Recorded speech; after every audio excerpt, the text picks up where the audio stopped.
Amos and Andy Show, written by Joe Connolly and Bob Mosier, featuring Ernestine Wade, Johnny Lee, Amanda Randolph, Millie Bruce, Roy Glenn, Jeff Alexander's music, yours truly, Harlow Wilcox, and starring radio's all-time favorites, Freeman Gosden and Charles Correll. Amos and Andy!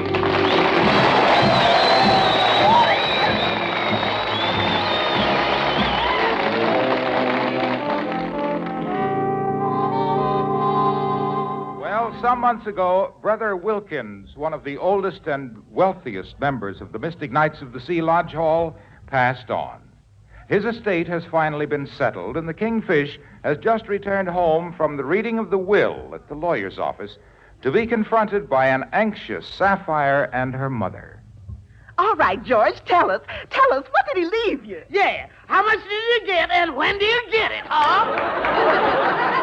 Did he leave you cash? Take it easy there, will you? Don't be so anxious. They got vultures in Death Valley with better manners than you two.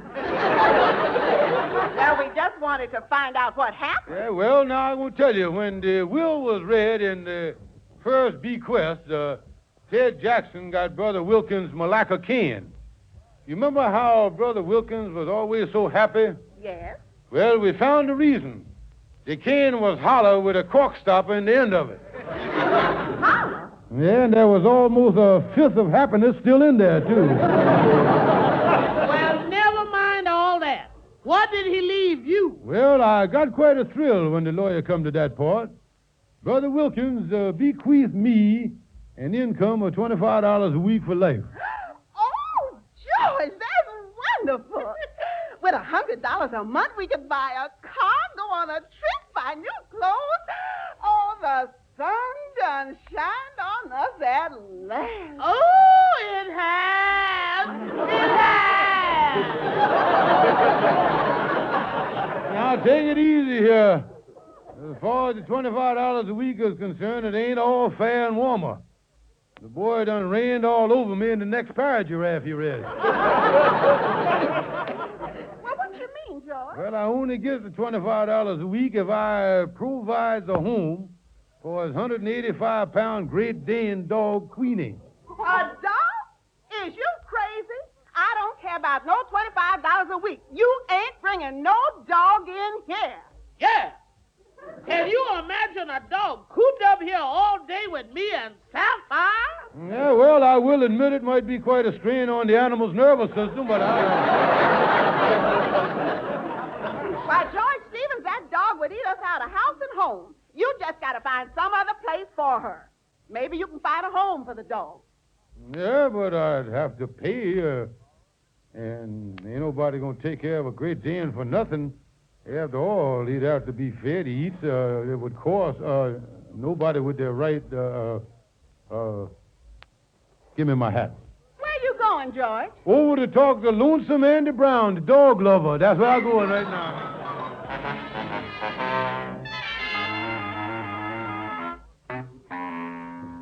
Well, here's Andy's room. Hope I convince the poor boob that he's lonesome and needs a dog. Come in, it's open. Say, Brother Andy. I'm sorry. Excuse me a minute, Kingfish. I'm on the phone here. I'm talking to my gal, Consuela Fennington. Oh, Consuela, the rich gal. Yeah, go right ahead, Andy. Yeah. Hello. You was saying, honey, baby doll? Oh, Andy, when you kissed me goodnight last night, I just forgot everything. Yeah, I'll say you did. You even forgot to give me the bus fare home. Oh, Andy, you're so cute. I told my uncle about you, and he's very anxious to meet you. He's afraid you might be going out with me for my money. Me? Go out with you for your money? Ha! Ha! Ha! Is it in your own name? Oh, Andy. Well, I have to hang up now, my big old teddy bear. Yeah, well, I'll see you later, my little chickadee pigeon dove. Bye-bye, my great big old moosey-woosey. Yeah. Bye-bye, my little lammy bunnykin. Hold Holy mackerel, Andy. What a disgusting collection of mating calls here. Sound like a spring day at the zoo. What's going on out here? Listen, what'd you come up here for, Kingfish? Well, Brother Andy, you know I was just thinking here. All your life you have sort of been chasing and running after women, ain't you? Yeah. You know anything better to run after? At your age, though, it's time that you settle down. Time that you gave up the mad pursuit and settle down before the fireside. It is, huh?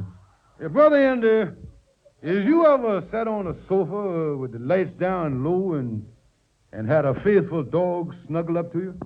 No, I ain't never had no dog, but I had a gal once with a cold nose.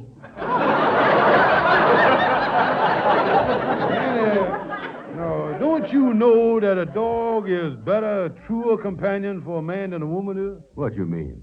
Well, a dog is loyal. A woman is fickle. Yeah, but there's a lot more fun. Now, look here. You don't know the true joy and friendship that comes from having a dog. Now look at what the great poet Robert Louis Silverstein said about dogs. Yeah, well, what'd he say? Well, let me quote you, Andy. Now listen to this. Yeah, go ahead. Breathe there a man with soul so dead, who never to himself has said, I may be poor and live in a hut, but I sell my soul for a mangy mutt. That's what he said. That's a beautiful poem and everything. But tell me something, Kingfish. With all this talk about dogs and companionship, you ain't by no chance trying to palm Brother Wilkins' Great Dane off on me, is you? Oh, you done heard about it, huh? I'll say. Ever since the brothers told me about that will, I've been expecting you up here. And Kingfish, the answer is no. Now, look, Andy, now, wait a minute. I'm going to lay my cards on the table here. According to the terms of the will, I can't put the dog in no kennel. So I tell you what I'm going to do. I'll pay you $10 a week to keep him up here in your room. I'll give you $10 every week of my life. I'll put it in the envelope, bring it over here Saturday morning to you. $10, huh? Yeah, that's right. Yeah, well, I guess on $10 a week, me and the dog could live pretty good. Yeah, well, then it's a deal, huh? Yeah, I'll do it. All right, it's a deal. Now, tell you what, I'll have the East State deliver the dog this afternoon to you. Yeah, okay. But wait a minute, just a second here.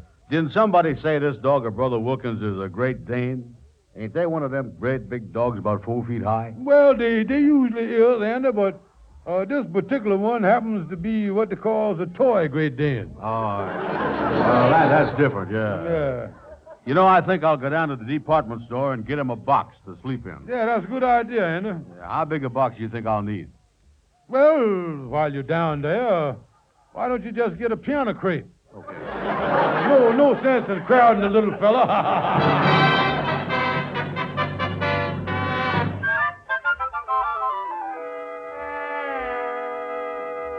Let me get on in my office here. Well, they done delivered the dog to Andy's room this afternoon. Everything working out fine.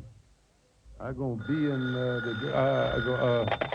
George Kingfish Stevens speaking. Mr. Stevens, this is Mr. Sherwood of the Trust Company, the ones that are handling the estate of Mr. Wilkins. Oh, yes, sir, Miss Sherman. What can I do for you? How's the dog? Are you taking good care of her? Oh, yes, sir. Yes, I got the dog all settled. Yes, sir. She's staying with Andy Brown over at Simpson's boarding house on 134th Street. Well, just a minute. I thought the dog was staying with you. Well, you see, sir, Miss Brown got a roomier place, and he's an expert on dogs. I think the dog would be much happier up there. Him and Miss Brown are about on the same mental level, you see. Well, under the terms of the will, all you had to do was provide her with a suitable home. I think it's my duty to check, however, and see that the dog does have a suitable home. Yes, oh, don't worry about that. That's a lovely place. Dog got her own television set and everything. Oh, yeah, wonderful. Of course, you realize if the surroundings and environment aren't suitable for the dog, you forfeit the $25 a week under the terms of the will. Oh, yeah, I forfeit. You can tell Brown I'll have an investigator up there sometime this afternoon. Good day. Yeah, by holy mackerel. That dog has got to be in suitable surroundings. I got a problem here. It ain't gonna be easy making that broken-down room of Andy's fit for a dog, I know that.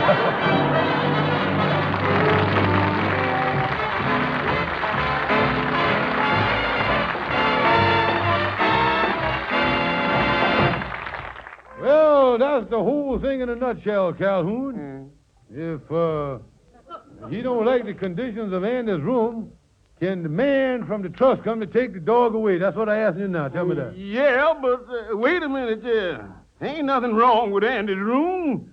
He got a very nice, his furniture ain't to the condition of the place is, he got the facilities for,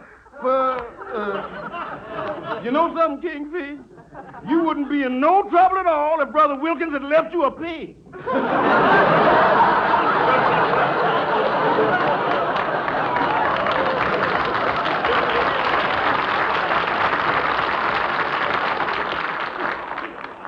Well, now tell me this. What I gonna do, Calhoun? I can't lose that $25 a week. Well, there's just one thing. Maybe you could clean up the room a bit. If you show the man that the dog is happy, there won't be no trouble. Yeah, well, that's what I'll do. I'll go up there and see Andy now and get the room all cleaned up. Yeah. Make sure the dog is happy when the man from the trust company gets there. Yeah, always. If it ain't one thing, it's another. Ain't it, Calhoun? Oh, yeah. Them pets can sure be a lot of trouble. A friend of mine that's a sailor done sent a parrot home to me from China one time. Yeah, did the parrot talk? Just in Chinese. And it only said one thing. Every morning when I fed it bird seed, that parrot would look up at me and say, Ming Tum Num Fong Ha Song Ming Doo.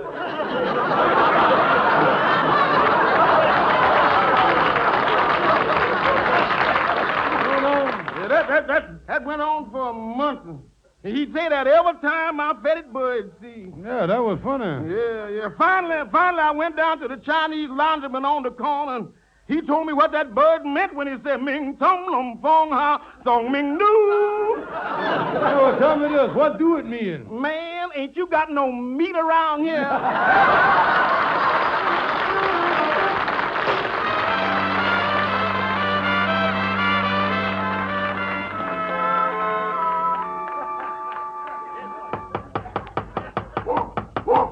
Down, Queenie, down. Get away. Let me get you the door. Get down. Oh, it's you, Kingfish. Hey, Brother Andy. I come up to check on the dog. Well, so this is Queenie, huh? Yeah, this is Queenie. Yeah, well, what's the matter? What's she barking for? Ain't she happy? Oh, yeah. She just wants you to shake hands with her. That's right, Queenie. Lift up your paw and shake hands with the Kingfish. Hey, give me your paw. Mm-hmm. She got a nice grip, ain't she?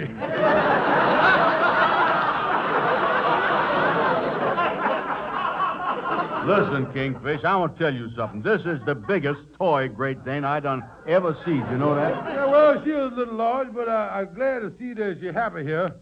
Look at her wagging the tail there. Yeah, but I wish she'd wag it up and down instead of sideways. She keeps knocking me off my feet. And tell me, is you feeding her good? You don't want the poor dog to end up with maltuition, you know. Listen, Kingfish, when it comes to eating, this is a regular hound of the Basketville. She's been eating heavy, huh? Heavy. Last night I done cooked myself a steak and fixed a plate of leftovers for Queenie. Mm-hmm. When my back was turned, she done jumped up on the table and ate my steak. That's a shame, ain't it? And on top of that, she beat me to the leftovers, too.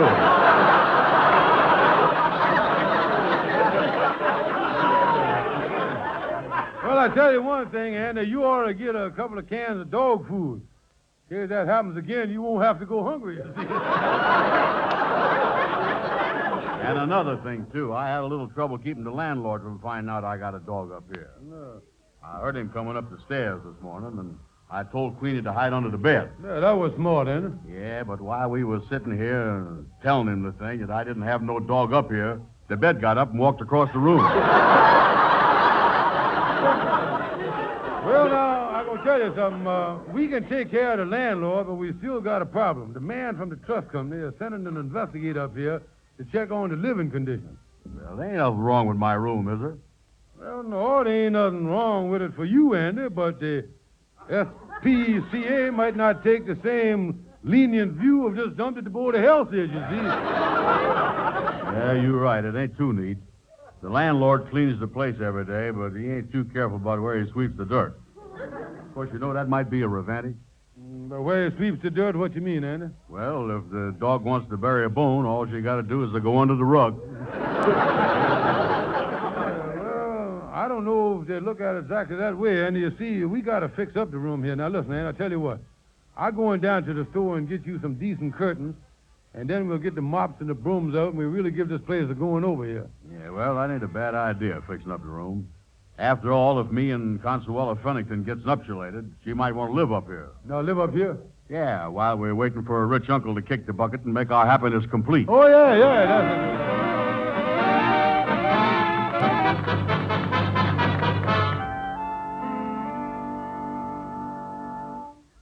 Uncle Henry, I tell you, Andy Brown is one of the sweetest, nicest men that ever lived. Well, that may be very well, Consuelo, but I'm your guardian. And even though you don't really bear the name Henshaw, you're more like my own daughter. But, Uncle, there's nothing wrong with Andy. I want to marry him. I'm sure you'd like him if you ever met him. Well, that would be a good idea, my meeting Andy Brown. I want to make sure that he can make you happy. I tell you what, dear, you let me have his address, and I'll go over to his place this afternoon and have a little heart-to-heart talk with him. Shall I call Andy and tell him you're coming? No, I'd rather just drop in unannounced. That's the best way to get a line on what he's really like.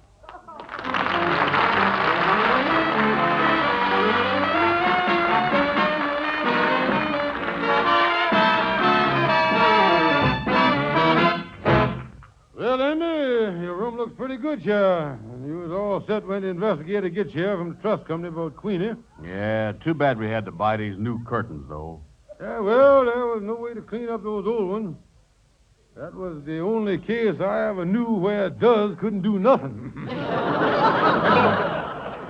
I tell you, I done put Queenie in the bathroom. She's kind of cranky this morning. Oh, you got the dog in the bathroom, huh? That's Leave her right. in there. Good idea, Andy. Yeah. Wouldn't be good if she jumped up and bit the man in the middle of his investigation here. Well, you know, Kingfish, I was just thinking of... Say, Andy, that must be an investigator now. Now, lay it on heavy about how happy Queenie is up here and all that stuff. Yeah, now you back me up, Kingfish. Oh, Yes, sir. Can I help you? How do you do? My name is Henshaw. Oh, yeah. Come right in. I've been expecting you. You were expecting me? Yeah. You come up to do a little investigating, huh? Well, yes, I guess you could put it that way. Oh, I didn't know you had company here with you. I wanted to talk to you alone about, you know who. Oh, that's all right. This here's the Kingfish. He knows all about it. Oh, is that so? Oh, yes, sir. I turned over to Mr. Brown here myself, you see. He took her off my hands. Always doing me little favors like that, you see. Well, I didn't know anything about that. Oh, yeah. We always helping each other out. Old buddies, you know. Well, I don't know whether I like the sound of this. Oh, don't worry. She in good hands with Mr. Brown now. Well, I just hope so. After all, when you entrust a life to another person, you'll like to know something about him. Oh, sure, yeah. Now tell me something, Mr. Brown. Just how do you plan keeping her happy? Oh, you know, the usual thing. Scratching her back of the ear. Letting her run in the park. And then every once in a while, if she's real good, I'll toss her an extra piece of liver. Oh, yeah. He plans on spraying her once in a while, too. Liver? Spraying her? Why, this is the most fantastic thing I ever heard of. Well, we're sorry, mister. You asked how I plan to make her happy. What would you suggest? Well, the usual things. Taking her out occasionally. Nightclubs, dancing, movies. Yeah, well, he go, excuse me a minute. I'd like to talk to Miss Brown. Come over here in the corner with you, Yeah, come on. What's up, Kingfish? Did you hear what the man say? He wants to take the dog out dancing into the movies. How about that? What do you think, Kingfish? Well, this boils down to one of two things, Andy. Either Queen is a lot smarter than we thought she was, or we got a nut on our hands here. Well, what must we do? Well, come on, let's play the thing along, see what's going on here. Yeah, come on. Yeah, you was saying, Mr. yeah, you said something about nightclubs and stuff like that. What was that? Yeah. Yes. After all, she's always been on the go, you know. Out of the house 5 or 6 nights a week. Oh, well, that ain't no problem. She start any of that stuff, I'll chain her to the radiator. What?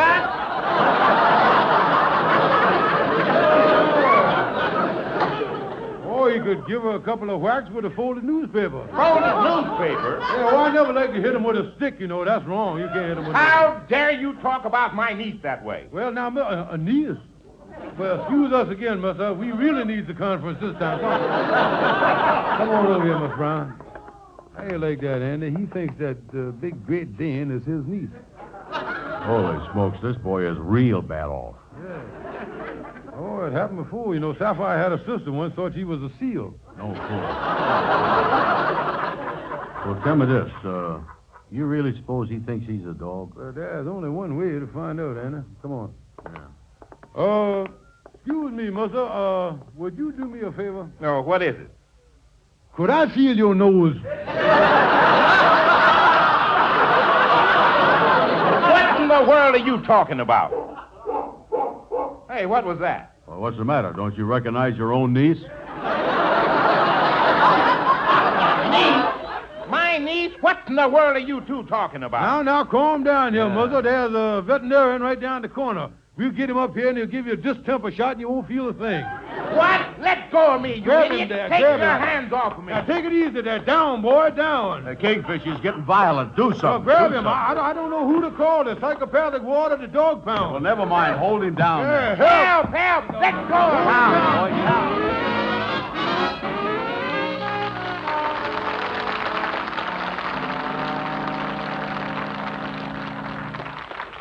Well, Andy, that must have been an awful mess up in your room yesterday with the kingfish. Yeah, Amos, it wasn't until after we got the ropes on him that we found out he was Consuela's uncle.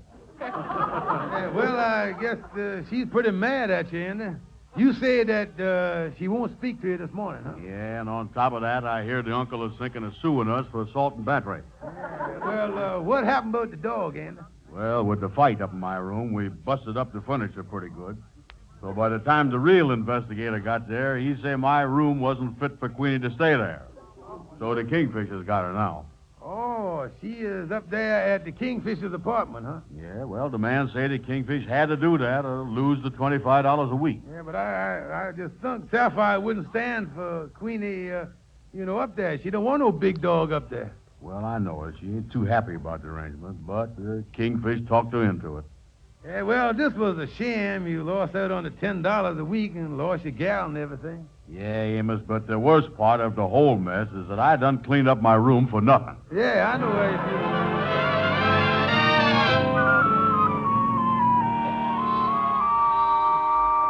Now, look, Sapphire, I tell you that it ain't going to be bad having Queenie here. It's only one more mouth to feed.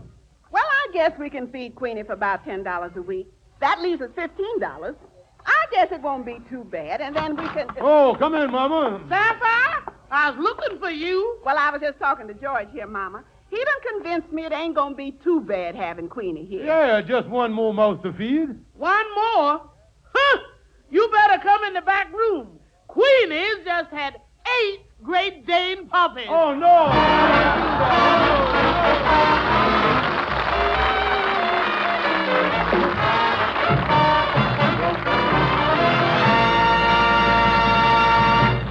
Be sure to be with us next week at this same time when we will again present radio's all-time favorites, Amos and Andy. Now, this is Harlow Wilcox saying goodnight to all of you from all of us.